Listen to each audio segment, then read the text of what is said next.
Chairman Tehreek Insaf Imran Khan نے کہا کہ مارکیٹ کو اس وقت پالیسی اور ایکشن کا انتظار ہے جسے امپورٹڈ حکومت فراہم کرنے میں ناکام رہی ہے۔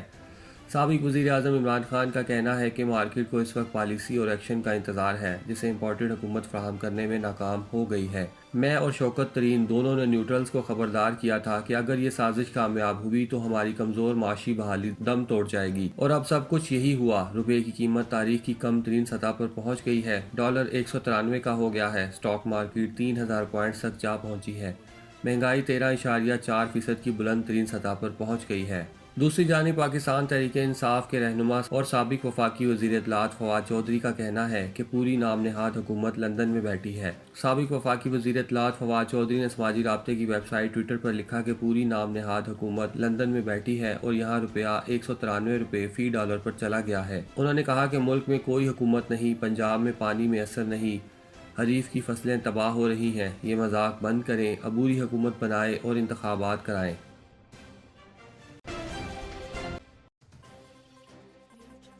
سابق وزیر اعظم عمران خان کی اہلیہ بشرا بی بی کی قریبی سہیلی فرح خان اور ان کے شوہر احسن جمیل کے خلاف آمدن سے زائد اثاثوں کی تحقیقات میں اہم پیش رفت ہو گئی۔ نیب لاہور نے فرح خان اور شوہر احسن جمیل گجر کے خلاف انکوائری کے لیے مختلف اداروں کو 100 سے زائد لیٹر ارسال کیے تھے، جس پر جواب موصول ہونا شروع ہو گئے۔ ایس ای سی پی نے فرح خان اور احسن جمیل کی مبینہ کمپنیوں کا ریکارڈ جمع کروا دیا، جبکہ ایف بی آر نے ٹیکس ریکارڈ اور ویلتھ سٹیٹمنٹ جمع کروا دی ہے۔ ذرائع کے مطابق مشتبہ بینک اکاؤنٹس کی معلومات کے لیے مختلف حکومتی اور پرائیویٹ بینکوں سے ریکارڈ موصول ہو رہا ہے۔ جن اداروں سے ریکارڈ وصول نہیں ہوگا، نیب کی جانب سے ان کو دوبارہ خطوط لکھے جائیں گے۔ نیب لاہور کے مطابق فرح خان اور ان کے شوہر کے خلاف اکاؤنٹیبلٹی لا کی سیکشن 19 کے تحت معلومات اکٹھی کی جا رہی ہیں۔ فرح کے قانونی مشیر اسد رسول کا کہنا ہے کہ 30 جون 2018 کو فرح خان کے اثاثے 70 کروڑ 16 لاکھ 52,000 تھے۔ 30 جون 2021 تک اثاثوں کی مالیت 75 کروڑ 23 لاکھ 70,000 ہو گئی۔ تحریک انصاف کی حکومت میں صرف 5 کروڑ 7 لاکھ 18,000 کا اضافہ ہوا۔ سابق وزیر داخلہ شیخ رشید کا کہنا ہے کہ D G I S P R کا بیان فوج کی اندر سوچوں کی ترجمانی کرتا ہے۔ ایک بیان میں شیخ رشید نے کہا کہ چھٹی مرتبہ D G I S P R نے کہا ہے کہ فوج کو سیاست میں نہ گھسیٹیں۔ D G I S P R کا یہ بیان فوج کی اندر کی سوچوں کی ترجمانی کرتا ہے۔ انہوں نے کہا کہ بلاول کو ایک وزیر مارشل لا کی دھمکی دیتا ہے جو ایک بھونڈا مذاق ہے۔ شیخ رشید کا کہنا تھا کہ ایک ہی حل ہے، عبوری حکومت بنائی جائے اور الیکشن کرائے جائیں۔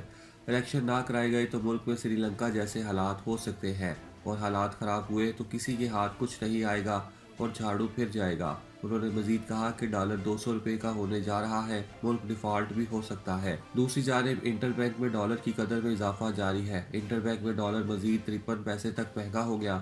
انٹر بینک میں ڈالر 53 پیسے مہنگا ہونے کے بعد ڈالر 192 روپے 30 پیسے تک پہنچ گیا ہے۔ کرنسی ڈیلرز کے مطابق رواں سال ڈالر 33 روپے تک مہنگا ہو چکا ہے۔ کرنسی ڈیلرز کا کہنا تھا کہ 16 اپریل کو ڈالر 181.55 پیسوں کی سطح پر موجود تھا۔ اب تک ڈالر 6.15 روپے تک مہنگا ہو چکا ہے۔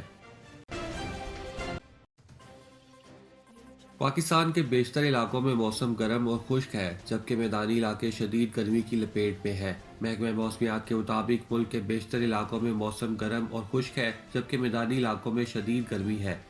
کراچی میں ہوائیں جنوب مغرب کی جانب سے 14 کلومیٹر فی گھنٹہ کی رفتار سے چل رہی ہیں۔ شہر کا درجہ حرارت 38 سے 40 ڈگری سینٹی گریڈ تک رہنے اور ہوا میں نمی کا تناسب 60% رہنے کا امکان ہے۔ سندھ اور بلوچستان میں دن کا درجہ حرارت 6 سے 8 ڈگری سینٹی گریڈ معمول سے زیادہ رہنے کا امکان ہے۔ لاہور سمیت پنجاب میں سورج آگ برسا رہا ہے۔ شہر کا درجہ حرارت 45 ڈگری تک جانے کا امکان ہے۔ شدید گرمی کے باعث مشروبات اور ایئر کولر کی مانگ میں اضافہ ہو گیا ہے۔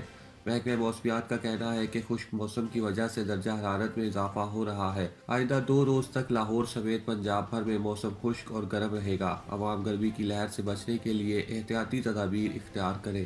دوسری جانب لاہور الیکٹرک کمپنی کے ذرائع کے مطابق سیکرٹری پاور نے تمام وی وی آئی پی فیڈرز پر لوڈ شیڈنگ کا حکم دے دیا، جبکہ انہوں نے جی او آر سمیت اپنے گھر کا بھی لوڈ شیڈنگ سے استثناء ختم کر دیا۔ سیکرٹری پاور کا کہنا تھا کہ سب عوام برابر ہے، لہٰذا یکساں سلوک کیا جائے، تاہم اس دوران صرف اسپتال والے فیڈرز کو لوڈ شیڈنگ استثناء حاصل ہوگا۔ لیسکو ذرائع کا کہنا ہے کہ لیسکو ریجن میں بجلی کی طلب 5000 میگا واٹ ہو گئی ہے، جبکہ بجلی کا شارٹ فال 400 میگا واٹ سے تجاوز کر گیا ہے۔ لیسکو کو 4600 میگا واٹ بجلی کا کوٹا فراہم کیا جا رہا ہے۔